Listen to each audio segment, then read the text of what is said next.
যাবো, চল আমি নিয়ে চলে যাবো, চল।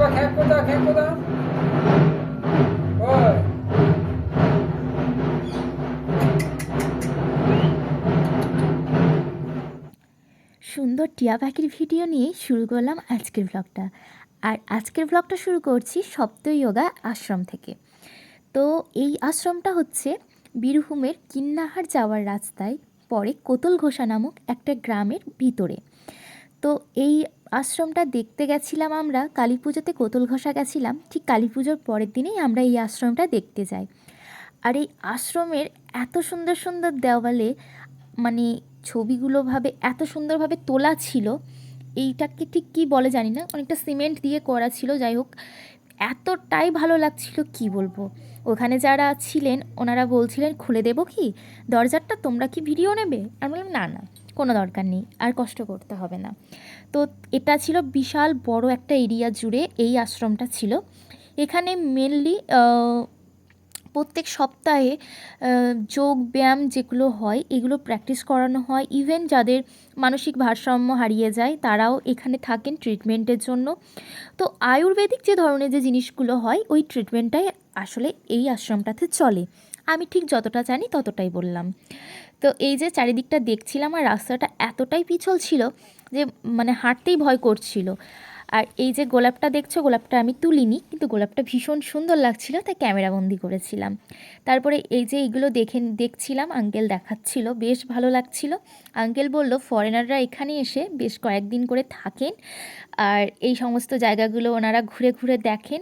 যাই হোক, ওদের জন্যই হয়তো এই সব রুমগুলো তৈরি আছে। মানে হয় না, আসে, আমরা যেমন অনেক জায়গায় ঘুরতে যাই, ওরাও এরকম এই দিকটায় হয়তো আসে দেখার জন্য। দেখতেই পাচ্ছ রাস্তাটা কী রকম পিছল হয়ে আছে, মানে লিটারেলি বলছি।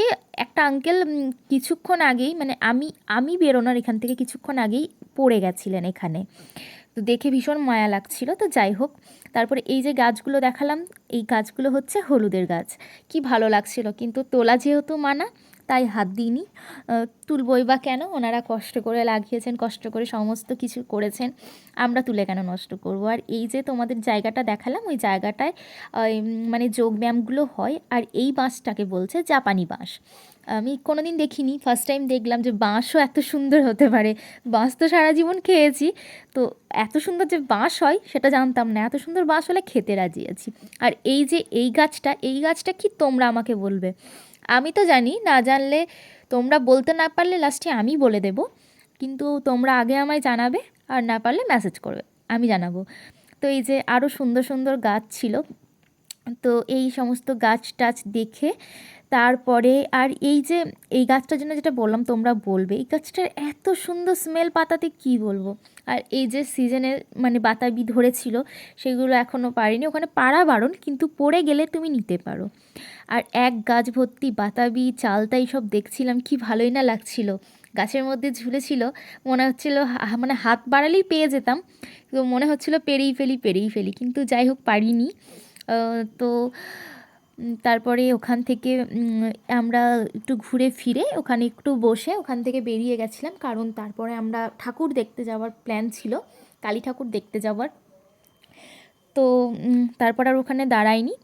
তো এখান থেকে ফাইনালি আমরা বেরিয়ে যাচ্ছিলাম, আর বেরিয়ে যাওয়ার সময় রাস্তাটা দেখে আবার ভয় লাগছিল, কারণ এতটা পরিমাণে পিছল, পড়লেই না মনে হয় মাজা টাজা যাবে। আর এই যে ধানগুলো দেখছো, এটা বাইরে ছিল, ভীষণ ভালো লাগছিল, সাধারণত যাওয়াই হয় না এরকম জায়গায়।